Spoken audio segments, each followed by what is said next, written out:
What are we doing, Bronte? We're going to Sonic. So, welcome to the Chatterbox, I should say, but mainly you, David Sloan. Hey, Rod. So as Bronte just alluded to, we're at Sonic right now. Thank Our you. special guest is Edward Cullen from the Twilight series. Little backstory. This is a full-size cardboard cutout that I got from my AP U.S. history teacher in junior year of high school. And now it lives with me, and it lives with Bronte and I. So yeah, that is our special guest. You got anything to say, Edward? I really enjoy hanging out with you guys. I just turned off my mic. You're really cool. Oh, I totally agree what you're saying, Edward. I know, we're so cool. What the heck? It's like we're on the same page. So anyways, we're back at it again at the podcast, talking about chapter 3 and chapter 4 of this book for Leadership of the Self. But first, thank you to Sonic. Sponsor. Yeah, Sonic is sponsoring us. We are in the parking lot. Wow, this really just looks like we're foodies, to be completely honest. But anyways. Hey, you know what? Worth it. Maybe, yeah. Anyways, okay, so first question was something that was interesting or surprised us, right? Okay. Bronte, you want to start that? Or do I need to start because you're chewing? You start. Okay.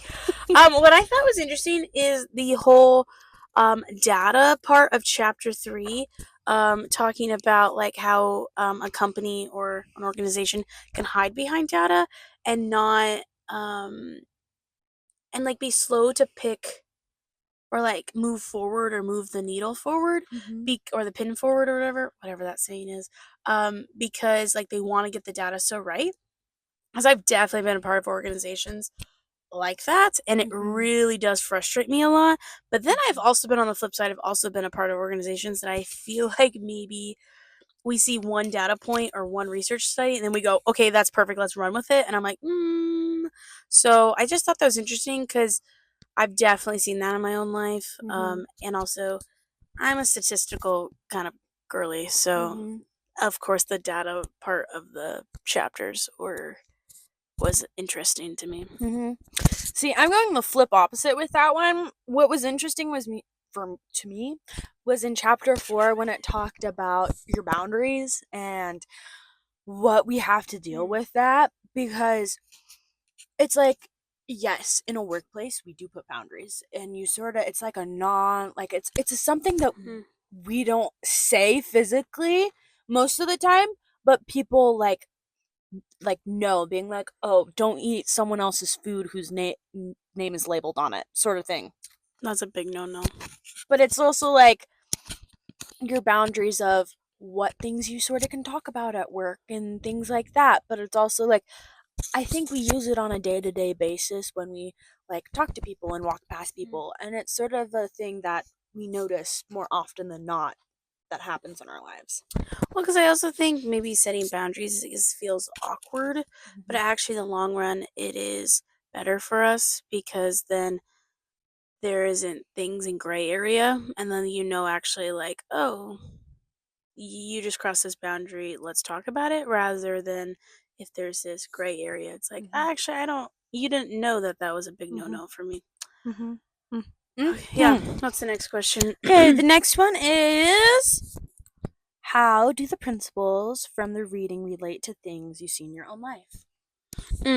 Okay, let's get real for a moment. Okay, I was just talking to Bronte about this, but I'll talk to her again about this. So, the whole empathy chapter. So, how I look at my life and I reflect on who I am right now, I think in high school I was a way more empathetic person than I am now. Just because of certain things in my life and whatnot. And I think I have less empathy than like the average person who has empathy, which I feel very what's the word? I don't feel comfortable with that. Like, I would like to be more empathetic, but then I just realized that, like, if I'm stressed out, or if I'm overwhelmed, or someone, you know, made me mad, or or frustrated me during the day, like, my empathy goes out the window. and I know that's not a healthy part of myself. I mean, that's my unhealthiness of my. Is that the Enneagram? Do I go to a 6 when I'm unhealthy? Yes, I go to a 6 when I'm unhealthy. And that is very much a 6 thing to do. And I recognize that. And so I just seen this, like, that whole principle of, like, empathy when he was talking about how, like, it rules too much in the workplace. I was like, well, as someone who was working on being more empathetic, I I just realized I was like, that's an interesting take, but I don't think we should get fully out of the workplace. Anyways, wow, I just got really deep there. But anyways, maybe this is a therapy session. Just kidding. Just kidding, David. Anything? Edward is my therapist. Just kidding. Jesus is my therapist. Anything to say, Edward? Yes, I know. I just twinkle.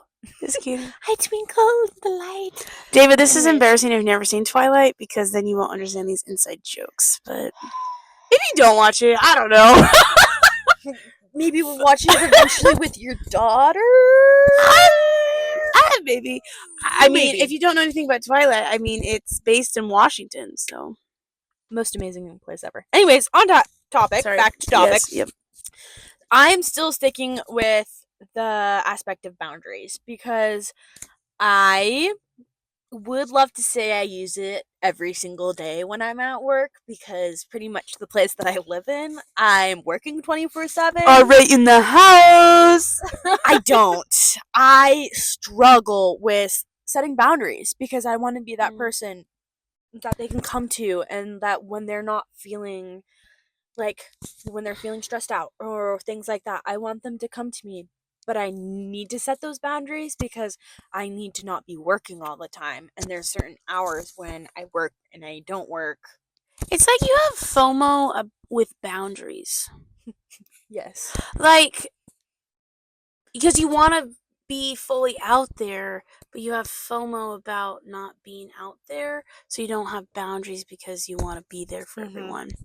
Exactly. She's spitting facts right now, but I'm like that too, to be completely honest. So that's pretty much what we thought, or I thought about it, because it does impact me more than once a day, probably. Yeah.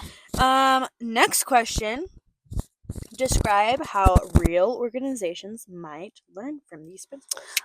Okay, how do I say this in a not a crazy way? Okay, I see this in the admissions office about, with data of, like, sometimes I mean, we are getting better at this, so don't get me wrong. I do think we're getting better at this, but I think we see so much data of being like, okay, these are the territories that we have the most amount of students, blah blah blah, or we're seeing these studies about blah blah blah blah blah, like X, Y, and Z, and then either, like, and it's on both spectrums. Either we just are stagnant and it's like, or then it's like, it's like the next week we're implementing this thing, and I'm like, can someone explain this to me?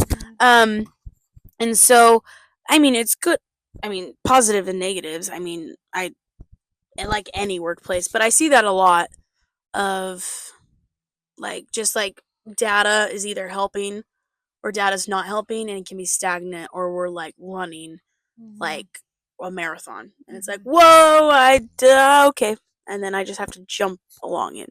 So, but also my church I grew up in too, I mean, I could give them so much data about how to reach my generation on social media, and they're very just stagnant in it. I mean, now they're kind of getting it, but like in high school I kept giving that, and then they're like, I don't know, and I'm like, oh, okay. So I definitely, when I read that chapter, I was like, yeah, this is my church growing up. I love them, but yeah. See, still going off of someplace that I work at, I'm gonna go back to Little Garden Cafe. That's my other job that you didn't know about, David. Anyways, like she was talking about, like, implementing things. We have things that happen. We have things that happen, or things that are happening throughout all this stuff, and people are like either being really affected by it or not at all. Or it's like, when we look at our bagel orders, because we make bagels in the morning, it's like, okay, these are the bagels we have. This is what we're going for. And then the next day we get like some sort of number and it should be correct. But by the end of the day, it might not be the same as last week. And that it's sort of pivoting how we reuse things and use things to our advantage with that, because then we could be like, oh, like use this or whatever. Things like that. That also they could. Those bagels are bomb.com. We do sell them in Mind and Hearth and Pines Cafe. Bomb.com, as I say. Okay, next question. Is it the disagreement? This is yes. Okay. I think Bronte and I both will agree on this part of we think that empathy maybe rules a little bit too much in society sometimes, and like as like is like a scapegoat, Scapegoat. Yeah, okay, yeah, scapegoat, like a mountain goat. Anyways, scapegoat, um, as like oh like yada yada.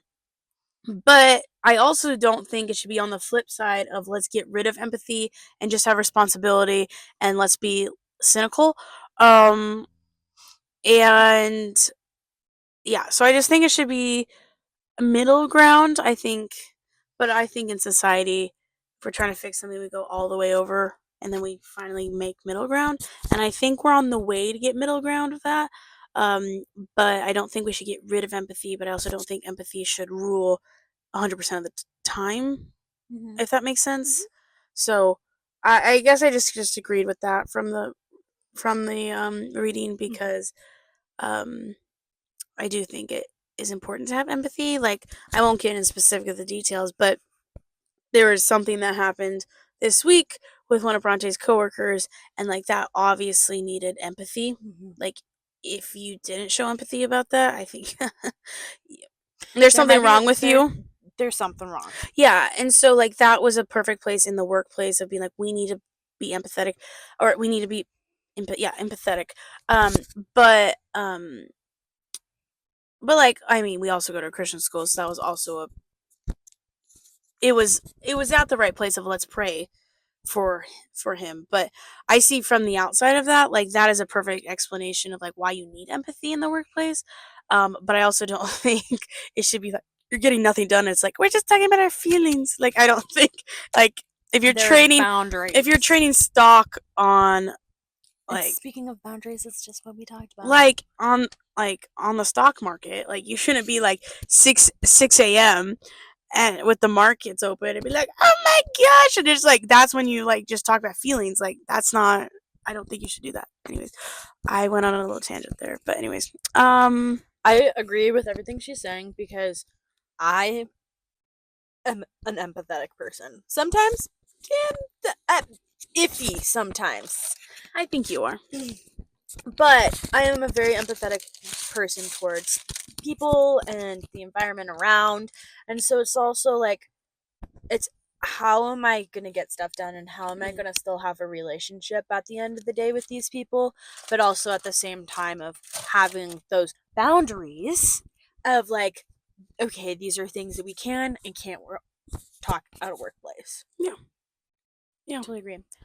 Edward agrees with us, just heads up. But did he have boundaries? I don't know if he really had boundaries in the class. He needs to have boundaries with Bella, but also have boundaries with Jacob so then they don't fist fight. What else? Anyways, we're not here to talk about Twilight. Okay, last question. It's 5 to 10 positive things. Oh yeah. Yes, I had to think about yes, I do a life group on Mondays and um it wasn't planned to be like this, but it's all these first years and like I was just like listening and like I was trying to do like the 5 seconds of like waiting before answering and whatnot or asking another question, and it just like turned into like this thing of like them telling us things about like how their first semester is going, and then it was just like Ruth and I were just talking about like we were giving them the compliments and because it's like this is a hard stressful time, and so we were just trying to encourage them. And yeah. For me, also residents, still always residents. But there's this one resident that I won't say. Girl. Anyways, I won't say the name, but something happened in her life, and it sort of blew up, and a lot of things happened. But me and her, after all of this happened, is that like we started connecting with each other. That I would see her around and we would talk, and then those 5 to 10 positive things would come out, or she would text me and I would text her back, and it was like this constant thing. And now I think we're on a firm foundation, sort of. We're making that foundation firm of, okay, you can trust me, I can trust you. Let's like have that relationship. I also want to say, David Sloan, you also contributed to this because of your shout out today in class. We're doing this on Wednesday. About you talking about how I bring joy and laughter to your life. So that warmed my heart, and I was like, okay, thank you. Yeah. So yeah. Anyways, I just want to say that. Thank you. Of course. I love how you said, "Of course." Of course. Well, you compliment me every day. You also say, "Julia, what are you wearing?" And then I'm like, okay. No, I don't. I support her in what she's wearing. I support. Sometimes I have whack outfits, but anyways, this is the end of the Chatterbox featuring Edward Cullen and sponsored by Sonic. Yeah, I think we're way over time, but that's okay. Bronte, you want to do the sign off? This is the Chatterboxes, Bronte, and Jules signing off. Oh my gosh. You gotta flip it the other way. Like, you know? I'm dumb. I don't have a college degree yet, so I can still be dumb. Thank you, David Sloan, for being a part of my educational journey. I would not be here without you. Amen.